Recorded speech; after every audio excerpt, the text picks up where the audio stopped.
Buenos días a todos, mi nombre es Luis Serán y bueno, hoy vamos a referir a lo que es la unidad 16, participación criminal.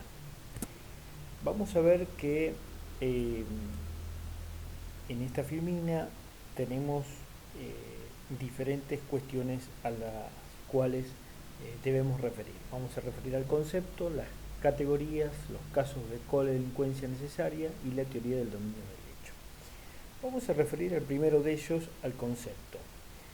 Eh, Puede aceptarse sin mayores problemas que el hecho punible sea cometido por obra de una sola persona. La práctica judicial eh, diaria indica que ello es muy común, pero como el delito es un quehacer social, es también factible que aquel sea ejecutado por más de un sujeto. Es que en la producción de un hecho delictivo, nosotros vamos a ver, puede ocurrir que su autor necesita de otras personas para llevar a cabo este mismo delito. No siempre la acción delictiva o la comisión de un delito, si ustedes prefieren, es acción de un solo sujeto.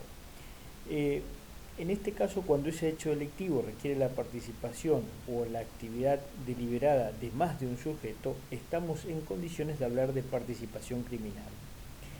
Eh, Nuestra ley regula dicha circunstancia porque la justicia siempre va a pretender que los responsables sean convocados para responder penalmente, cada uno en forma proporcional, esto sí, a la influencia que haya ejercido en la ocasión. Hay participación criminal siempre que exista un concurso de acción y de voluntad entre varias personas para perpetrar el hecho. La doctrina alude a que se torna preciso determinar cuál es el alcance que debe asignarse al concepto de participación. Entonces acá nosotros podemos decir en una acepción amplia, participación significa la mera concurrencia de personas en el delito, pues es la forma que utiliza el Código Penal. Con estas denominaciones se pretende abarcar a quienes son autores, cómplices e instigadores, pero desde el punto de vista restringido se hace referencia a la concurrencia en el delito de quienes participan de una conducta delictiva sin ser autores o coautores. En este sentido se comprende solamente a quienes son cómplices e instigadores, deja fuera a los autores y coautores. Eh, Brevemente vamos a referir cuál es la razón de ser que tiene esta figura para fundar la sanción de quienes han consumado o tentado un delito, que pudiendo haber sido cometido por un solo individuo, ahora en su modalidad elegida fue ejecutada por varios. La ciencia de la participación es la identidad del delito. Significa que, aunque haya varios sujetos intervinientes, cada uno debe hacer algo. Y ese hecho delictivo debe ser el único e igual para todos. Por consiguiente, esa ejecución delictiva deseada debe recaer un hecho único y común para todos, porque sólo así habrá concurso de delincuentes o pluralidad de imputados, si ustedes prefieren, por razón de un mismo delito. Lo determinante es, en la medida de la imputación delictiva de los partícipes, el valor causal de la contribución de cada uno. Es el turno de hacer mención. En la participación criminal no se tiene en cuenta el mero conocimiento que se posea del hecho delictivo en sí, sino que lo que importa es la contribución a ocasionarlo. La participación criminal se integra por la presencia de dos elementos, uno moral y otro material. Ambos son indispensables. Constituye el elemento moral el acuerdo de voluntades para cometer un determinado delito. El otro, los aspectos representativos, por lo menos de un comienzo de la ejecución delictiva. Recuerden lo que hablamos sobre la tentativa. Otra característica de la participación criminal reside en la intervención de las distintas personas en el mismo hecho, se realiza en ayuda, sea recíprocamente entre sí, sea naturalmente solo de una parte a otra. La ayuda supone en quienes la presentan una tendencia hacia el objetivo o hecho común. Esto es una convergencia de las particularidades, de las particulares intenciones en un mismo objetivo que puede tener su fuente en el acuerdo de los participantes, sea reflexivo o de improviso, o en la respectiva intención de contribuir a un objetivo común. En definitiva, lo que se requiere es una cooperación, una participación en un hecho criminal subjetivo y material, es decir, teniendo conciencia de que el objetivo que se persigue es común y que a él se contribuye en forma parcial y complementando o integrando la acción conjunta. En resumen, lo que podemos decir es que la participación implica la pluralidad de agentes y la unidad de hecho delictivo. La participación es el hecho de que varias personas tomen parte en la ejecución de un delito o cooperen a ella. En el delito, como en toda actividad humana, se puede cooperar de diversas formas, teniendo una intervención más o menos importante, influyendo de manera más o menos decisiva en el resultado. Tal es el caso, por ejemplo, de un homicidio. Una persona puede proporcionar el arma, otra estar al acecho, observando la llegada de la víctima, y un tercero hacer el disparo mortal. ¿Cómo regula esto? Nuestro código regula la participación criminal en el título 7 del libro primero, entre los artículos 45 a 49. Vemos que en el 45 está prevista la figura del autor, coautor y partícipe necesario del instigador. En el 46 prescribe la categoría de partícipes secundarios. En el 47 la comunicabilidad entre los partícipes, vale decir cómo juegan las agravantes o atenuantes entre ellos, en la medida en que las conozcan o no. En el 48 prescribe lo que ocurre en materia de participación criminal en base a las relaciones, circunstancias y calidades personales entre ellos que provocan una mayor o menor penalidad. Y finalmente el 49 provee una excepción en materia de participación cuando los delitos son cometidos por la prensa. Vamos a ver ahora el tema de las categorías. En el tema de las categorías vamos a ver claramente diferenciadas la de autor, coautor, partícipe necesario, partícipe secundario, instigador y autor mediato. Sucintamente vamos a referir a cada una de ellas para poder aprender los fenómenos. El autor es el del delito, es quien lo ejecuta, realiza los elementos que integran su figura legal. Esta es la concepción tradicional en la que inspira nuestro código. A raíz de que nosotros estamos imbuidos para con esta figura en un concepto restrictivo, autor solo va a ser el quien realiza la acción por sí mismo y directamente esa acción contemplada como delito. Los demás partícipes, si los hay, no serán punibles en el concepto de autores, sino que vamos a ver que lo van a poder ser en torno a cómplices o instigadores. La segunda categoría que vamos a definir es la de coautor. No es más que un autor que coopera con otro u otros autores y responde como tal. Si supiéramos la existencia de otros, seguiría siendo autores. Y si yo hipotéticamente suprimo la existencia de los otros autores, este sigue siendo, el que yo intento definir como coautor, sigue siendo autor. Es decir, ¿por qué? Porque realiza los actos típicos.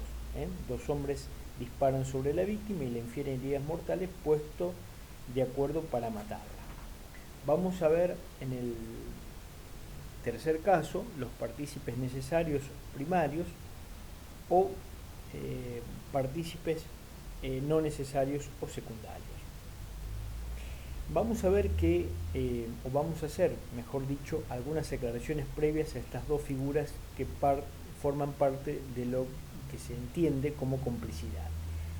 En este marco vamos a sostener que pueden ocurrir en la escena del delito otros personajes de menor importancia cuya acción puede ser necesaria o no necesaria y cuyo propósito es facilitar la comisión del hecho punible prestando diversos tipos de ayuda.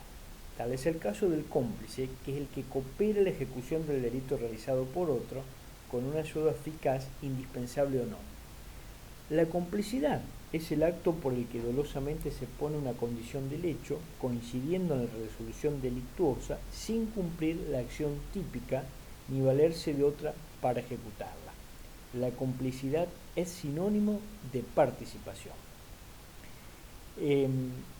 Todo cómplice pone una condición hacia el resultado, de allí que su aporte es causal a este hecho que opera en común. Nuestro código vamos a ver que distingue dos categorías de cómplices según la cantidad y naturaleza que hayan realizado de acuerdo a ese hecho que es común, ¿no? Lo que vamos a ver que para determinar si un cómplice es primario o secundario, la apreciación siempre la debo hacer frente al hecho, de manera post y concretamente. Por ejemplo, si un empleado de un banco deja la puerta del mismo sin llave, esto sería una conducta ex antes, pero resulta que el dinero está en otro lugar, custodiado por un sistema de alarmas, claves, cerrojo, bóvedas, si ustedes quieren, su aporte aquí no fue indispensable y por lo tanto resulta ser un cómplice secundario, es decir, porque a pesar de que dejó la puerta abierta, el dinero estaba resguardado en otro lugar. Pero vamos a ver que si la misma conducta ejercida ahora por una empleada doméstica que queda como única custodia de la casa de sus patrones y simula una salida para que ingresen sus cómplices a hurtar, es decir, sin uso de la fuerza, digamos, ¿no? O sea, sin violencia, termina siendo eso una partícipe necesaria. ¿Por qué? Porque sin su participación el hurto no se podría haber llevado a cabo. Trae controversia tanto en doctrina como en jurisprudencia el caso del campana, pues para algunos casos es un cómplice primario y para otros es un cómplice secundario. Lo cierto es que habrá que estar siempre a las constancias del caso, ser valorado todo en un caso concreto, pues de admitirse que en la realidad se cometen muchísimos delitos contra la propiedad sin la presencia de aquel. Asimismo, no debe descartarse la determinación de dónde está ubicada la persona frente al escenario de los hechos. Por eso esto es indispensable para poder determinar una u otra categoría. Vamos a ver ahora algunas disgregaciones un poquito más importantes. Decimos que es cómplice necesario el que presta al autor o autores un auxilio de cooperación sin los cuales no habría poderse cometido el hecho de modo lo ejecutó. Y es cómplice no necesario el que coopera de cualquier otro modo al previsto para el cómplice primario a la ejecución del hecho o apresta una ayuda posterior al cumplimiento de promesas anteriores de esta. Vamos a ver que el código refiere ahora a la figura del instigador. Si nos referimos a la letra del artículo 45, es aquel que determina directamente a otro cometer un delito. La instigación es la motivación dolosa de otra persona a cometer intencionalmente un delito. Mientras el instigador o inductor domina la fase de decisión del acto, el autor, ya instigado o inducido, lo hace con relación a la fase de iniciación del hecho. Es decir, la palabra determinar presupone un ejercicio de influencia sobre la dirección del comportamiento de otra persona. Eso es importante destacar, es decir, él instiga pero no hace el hecho, ¿sí? Lo que sí debemos decir que esta última persona, es decir, la que realiza el hecho, debe orientar su conducta a la meta mencionada por el inductor consistente en la lesión del bien jurídico. Porque si, supónganse ustedes, el instigador lo induce al sujeto, al que va a realizar el hecho, al suicidio, y, no sé, el instigado, digamos, termina matando a la mujer, la figura del instigador ahí no va a ser posible de aplicar porque no hay entre la acción de instigar y el hecho ejecutado por el autor, digamos, identidad, ¿sí? Entonces, eso es importante tener en cuenta. Finalmente vamos a referir al autor mediato. Tradicionalmente se habla de autoría mediata, bajo las siguientes consideraciones. En primero, importa una extensión del concepto de autor, en cuanto comprende y califica como tal a quien no ha cometido directamente la acción típica exigida por la figura.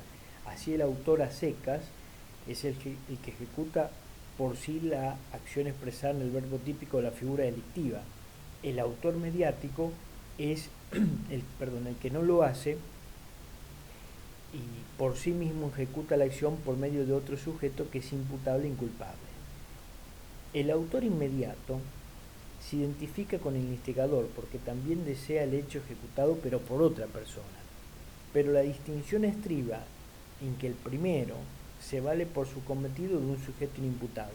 Tal es el caso, por ejemplo, de un menor de 16 años o una persona con alteraciones de sus facultades mentales. En otras palabras, podemos decir, el autor mediátor se vale de otra persona como un simple medio para conseguir el resultado doloso. Vamos a ver ahora los casos de codelincuencia necesaria.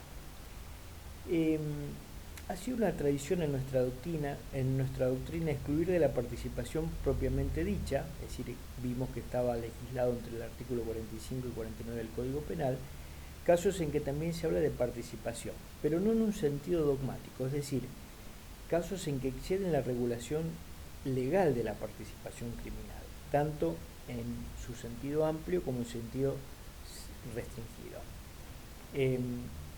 Vamos a ver cuáles se tratan. En primer lugar, no toda contribución de varios sujetos al único delictivo conlleva una participación criminal, y eso existe cuando varias personas ejecutan una figura delictiva que requiere como elemento del delito la intervención punible de dos o más personas, como sucede, por ejemplo, en el delito de cohecho, ¿sí? El duelo, el homicidio por precio, promesa remuneratoria o la asociación ilícita. En consecuencia, será la propia estructura de la norma penal la que nos indique la participación, si la participación criminal es necesaria o no, ¿sí? El segundo supuesto, que podemos llamar segundo, tampoco se rige por el campo de la participación criminal, la figura del encubrimiento, ya que la intervención del sujeto que ejecuta dicha conducta, es decir, la de encubrir, no interviene en la producción o contribución a producir el delito previo. Es decir, su accionar tan solo se limita a prestar una promesa posterior y no anterior al hecho. ¿Por qué? Porque si esto sucede, si es anterior, ya vamos a ver que lo tengo que englobar en la característica del partícipe. Otros supuestos no son considerados partícipes de los delitos cometidos por la prensa aquellas personas que solamente prestaron al autor del escrito o del grabado la cooperación material necesaria para su publicación, difusión o venta. Y el último de los supuestos, que no constituye forma de participación criminal, los tipos delictivos que requieren, a más de la acción del autor, una conducta concurrente de la víctima o de terceros.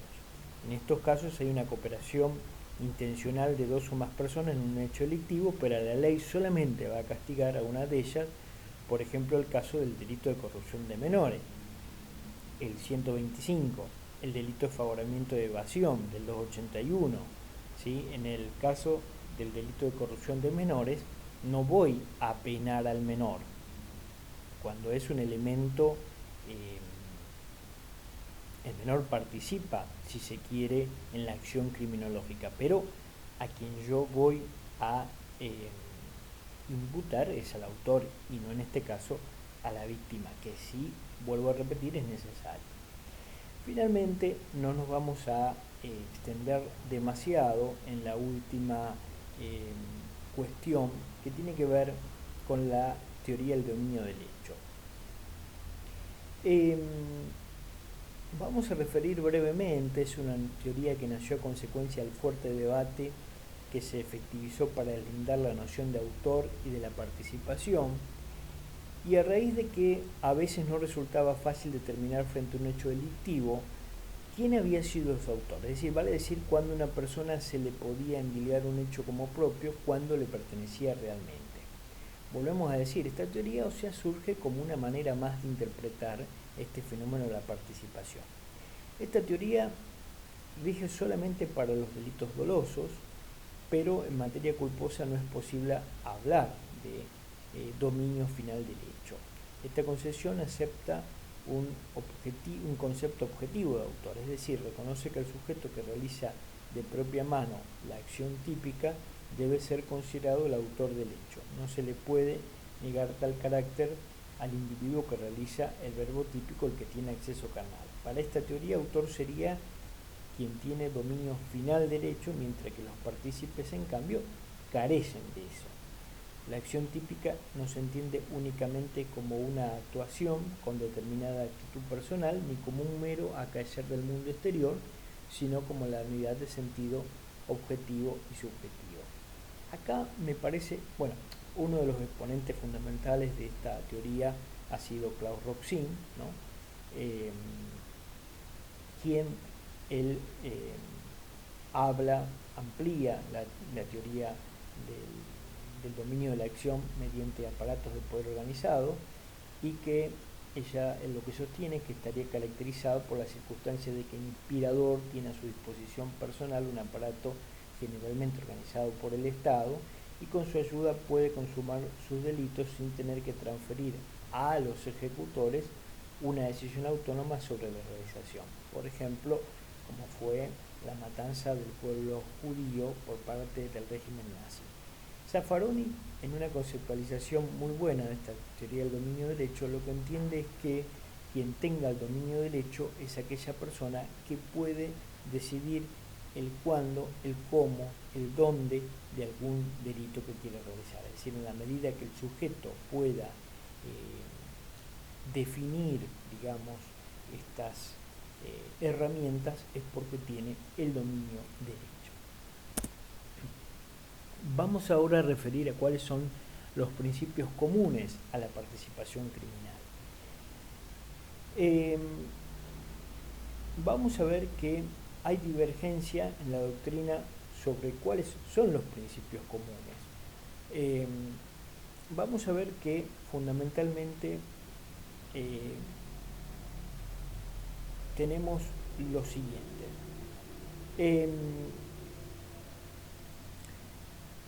Las divergencias en la doctrina sobre ellos, por ejemplo, sobre la naturaleza accesoria del concurso delictivo, pero no cabe disentir sobre la pluralidad de personas que deben concurrir en la participación y sobre la convergencia de las acciones de ellas hacia un hecho delictivo como un objetivo y subjetivamente.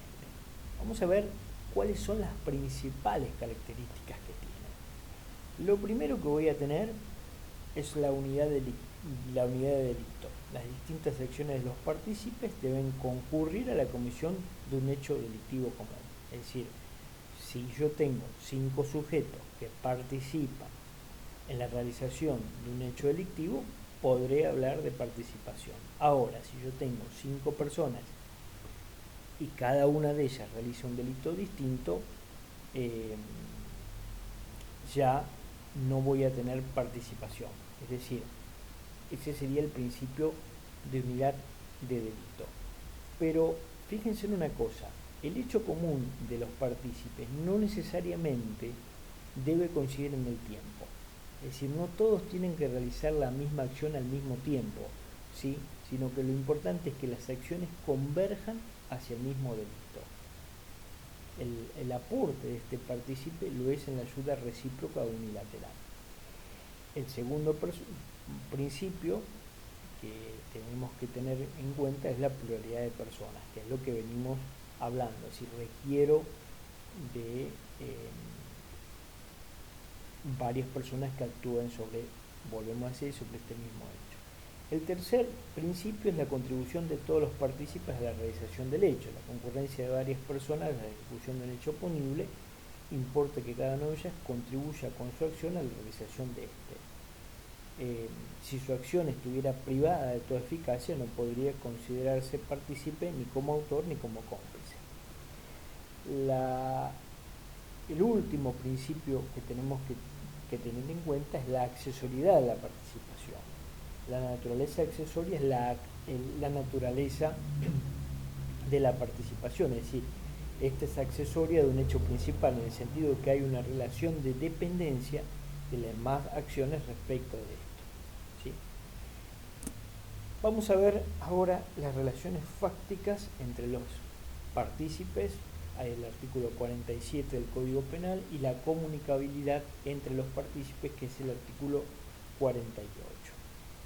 Vamos a ver que el artículo 47 dice: si de las circunstancias particulares de la causa resultare que el acusado de complicidad no quiso cooperar sino en un hecho menos grave que el cometido por el autor, la pena será aplicada al cómplice en razón del hecho que prometió ejecutar. Si el hecho no se consumase, la pena del cómplice se determinará conforme a los preceptos de este artículo y a los del título de la tentativa. En primer lugar, lo que tenemos que decir es que esta disposición lo que hace es poner límites a la responsabilidad de los cómplices desde el punto de vista fáctico. Vamos a ver que el artículo que sigue lo hace desde una óptica personal. Lo que quiero decir es, lo voy a graficar con un ejemplo. Si Juan prometió cooperar en un robo y José, al llevar a cabo ese hecho, da muerte a la víctima, Juan va a responder únicamente por el delito del 164, es decir, no va a responder por la muerte, sino que él prestó su cooperación para un robo. En realidad, lo que vemos, lo que regula este artículo es lo que, como dijimos antes, desde el punto de vista fáctico, es decir, desde ese acuerdo que las partes tuvieron para realizar el hecho. En tanto que el 48, el que se refiere a la comunicabilidad entre los partícipes, dice: las relaciones circunstanciadas, calidades personales cuyo efecto sea disminuir y excluir la personalidad, no tendrán influencia sino respecto al autor o cómplice a quienes correspondan. Tampoco tendrán influencia aquellas cuyo efecto sea agravar la penalidad, salvo el caso en que fueran conocidas por el partícipe.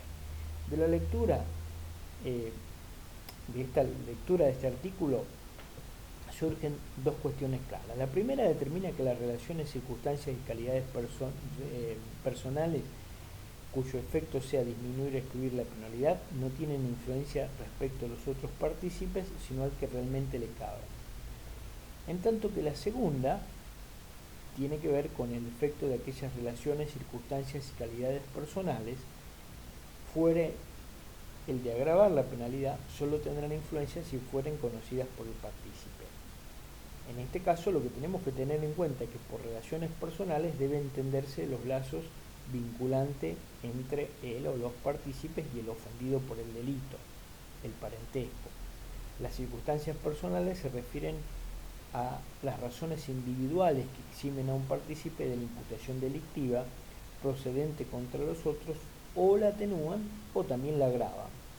Por último, la calidad personal sería aquel estado individual que libera a los partícipes de la imputación delictiva procedente contra los otros, o la atenúan o agravan, privilegiando o calificando la figura delictiva simple o determinando solo una nueva escala penal. Por ejemplo, el estatus que revisten ciertos sujetos, como ser un funcionario público, un empleado público o bien un juez. Vamos a suponer, Juan, con la colaboración de José, hurta una cosa mueble a su madre. Sepa o no José dicha circunstancia, solo la excusa solutoria del 125 beneficia a Juan, por lo tanto José responderá por el hurto en grado de partícipe. Bien, vamos ahora a referir a la participación en los delitos tentados, culposos, de propia mano y de omisión. Vamos a ver que en los delitos tentados debe decirse que el partícipe de un hecho que quedó en grado de tentativa, en razón de que el autor principal no pudo consumar el mismo por causa ajena a su voluntad, responde penalmente por tentativa de ese episodio en el que intervino. Ahora, si el agente intentó participar, su participación es fracasada, sea porque el autor principal no ha decidido cometer el hecho propuesto o porque ha rechazado la ayuda acordada, en ese supuesto su participación ha fracasado. En cambio, En materia de desistimiento, que acá aplicaría el artículo 43, es menester recordar que el hecho principal es presupuesto del castigo del partícipe. Por lo tanto, si aquel no entró en el campo de la tentativa, obviamente el partícipe no será responsable a la falta de un hecho principal punible. Pero acá lo que debemos tener en cuenta es lo siguiente: si el hecho que está en grado de tentativa es desistido por el autor, el partícipe responde con pena. ¿Por qué? Porque el artículo 43 es una excusa absolutoria que solo beneficia a quien le cabe y no al partícipe que ya ejecutó su aporte. Además de eso, bien puede el partícipe, para quedar impune, ejercer una contraconducta al momento del hecho y así liberarse del castigo. En el caso de los delitos, si el delito es imposible, los partícipes siguen la suerte del autor, pero el castigo se medirá según la peligrosidad de cada uno de ellos. Por último, vamos a ver que la tentativa de participación a un delito consumado, tentado o imposible es una institución inexistente en nuestro derecho, ello porque la mera promesa de ayuda posterior no cumplida, voluntariamente o por la imposibilidad, no es punible, atento que el sistema de la ley condiciona en estos casos el castigo a la efectiva prestación del aporte posterior. Vamos a ver que ahora la participación en cuanto a los delitos culposos, el Código la admite. En los artículos 45 y 46 solo se limitan a exigir la intervención del partícipe en la ejecución material del hecho, por lo tanto es posible respecto de la elección o omisión constitutiva de la ejecución del delito culposo. Debe destacarse que, a diferencia del derecho penal alemán, por ejemplo, en el que únicamente cabe la distinción entre autores y partícipes en el ámbito de los delitos dolosos, nuestra ley no realiza distinción entre delitos dolosos y culposos, por lo cual, desde el punto de vista dogmático, es posible la participación en los delitos culposos. En lo que hace a la participación en los delitos propios, ella es, por ejemplo, el cómplice que coopera con un funcionario público para que cometa el delito de cohecho, y en cuanto a los delitos de propia mano, también se admite, por ejemplo, quien instigue a otro a cometer el delito de falso testimonio. Finalmente, vamos a referir a los delitos de omisión, en los cuales tenemos que decir que es perfectamente posible, así como los delitos de comisión perdón, como decir, delitos de comisión por omisión. La razón radica en la circunstancia de que quien tiene el deber jurídico de actuar puede ser instigado o también ayudado. Finalmente, vamos a referir al sistema de punición. La ley castiga los grados de participación criminal de la siguiente manera. El autor, el coautor, instigador, autor mediático y cómplice primario tienen la pena correspondiente al delito. Por ejemplo, en el caso del hurto, tiene toda la pena de 1 mes a 2 años de prisión. El cómplice secundario tiene la pena correspondiente al delito disminuida a 1/3 de la mitad, es decir, voy a tomar la escala de la tentativa.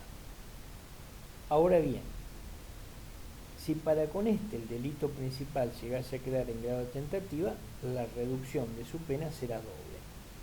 Lo que tenemos que tener en cuenta es que la ley no fija reglas cuando hay complicidad secundaria en tentativa de delitos castigados con reclusión o prisión perpetua. En estos casos, la solución opera de la siguiente manera. Como en primer término se impone la reducción por tentativa, resulta que queda una pena divisible. Luego, como el artículo 46 reenvía al 44, corresponde aplicar el primer párrafo del artículo 44. Así, la reclusión perpetua en un hecho tentado del partícipe secundario resulta tener una pena fija de 10 años. ¿Por qué? Porque yo hago los 2/3 partes de 15 y 1/2 de 20. La prisión perpetua bajo esta modalidad tiene una pena que va desde 6 años y 8 meses a 7 años y 6 meses. ¿Por qué llego a esta cuenta? Porque hago las 2/3 partes de 10 y medio de 15. Vamos a decir que en este cálculo nos referimos a la tesis sostenida por Núñez. Y finalmente, una pequeña aclaración: es bueno saber que por razones de política legislativa el código eleva la pena del cómplice secundario a la correspondiente del autor. Por ejemplo, en el caso del artículo 103 del Código Penal. Bueno, por su participación, muchísimas gracias. Espero que haya quedado todo más que claro. Cualquier duda me pueden enviar un mail a mi casilla de correo. Muchas gracias.